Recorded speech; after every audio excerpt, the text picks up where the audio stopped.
ఇవాళ బూడిద గుమ్మడికాయ వేసి మజ్జిగ పులుసు చేసుకుందామండి. మజ్జిగ పులుసు కావాల్సిన పదార్థం: బూడిద గుమ్మడికాయ, పెరుగు మరీ పూర్తి పుల్లగా ఉంటే బాగుండదు, ఫ్రెష్గా ఉన్నా బాగుండదు. ఒకరోజు రాత్రికి మరుసటి రోజు మజ్జిగ పులుసు చేసుకోవచ్చు. దానికి కావాల్సిన పదార్థాలు: ఉప్పు, తరువాతకు జీలకర్ర, ఆవాలు, మిర్చి, పసుపు, ధనియాల పొడి, జీలకర్ర పొడి 2, అల్లం, తరువాతకు నూనె, కొబ్బరి, పచ్చిమిర్చి, కొత్తిమీర, కరివేపాకు, శనగపిండి. దీనికి కావాల్సిన పదార్థాలు ఇవి. బూడిద గుమ్మడికాయలు దీన్ని పగలగొట్టుకునే విధానం చెప్తాను. మా పెద్దవాళ్ళు అలాగే చేసేవాళ్ళు, మేము అలా చేస్తున్నాము. ఈ బూడిద గుమ్మడికాయలు డైరెక్ట్గా తరగరాదు అంటారు. దాన్ని మగవాళ్ళు ఇంట్లో లేదంటే వీడియోలు ఉంటే వాళ్ళు తీసి వెనక్కేసి అది ఇట్లా కొద్దిగా చీలిన తర్వాత తెచ్చుకొని తరుక్కుంటారు.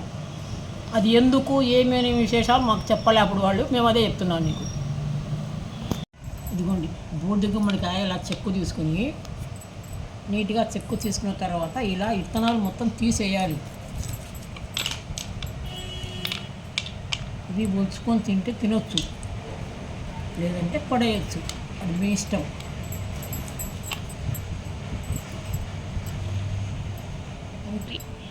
ఇవి ఇలా అన్నీ తీసి ఇట్లా తీసుకుని దీనిని ముక్కలుగా చేసుకోవాలి. అది మామూలుగా గుమ్మడికాయలు శుక్రవారం, మంగళవారము పగలగొట్టరు, తరగరు. ముందు రోజే పగలగొట్టి పెట్టుకుంటారు. అదేదో దానికి మనకు శాస్త్రం తెలియదు నాకు, కాకపోతే అట్లా చేసేవాళ్ళు మా వాళ్ళు.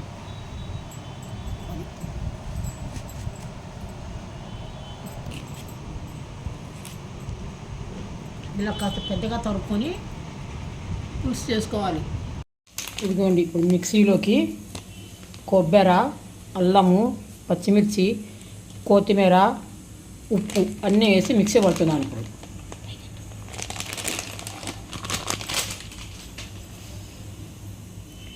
పసుపు, ఇక్కడ ముక్కల్లోకి పసుపు వేస్తున్నాను. ఇందులో పసుపు వేస్తానండి ముక్కల్లోకి. కష్టం ఇది.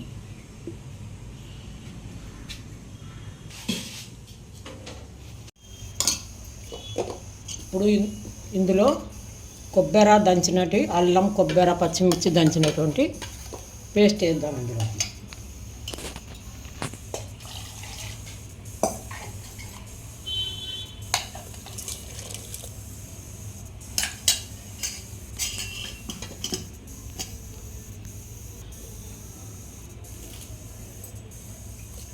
కరివేపాకు,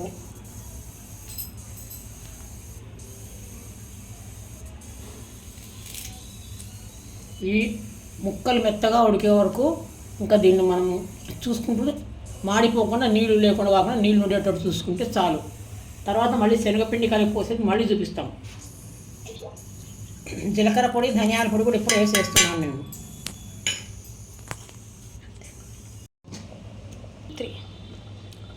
ఈ మధ్యలో ఈ గడ్డతో 2 గడ్డలు శనగపిండి వేస్తానండి నిండా.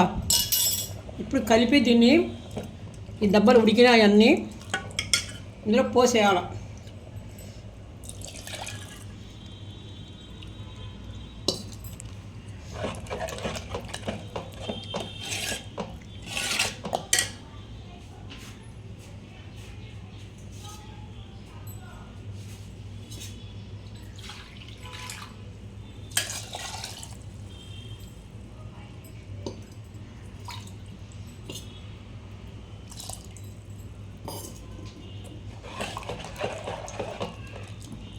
ఇవన్నీ కలిసి ఉడకాలండి. ఒక 5 నిమిషాలు రెడీ.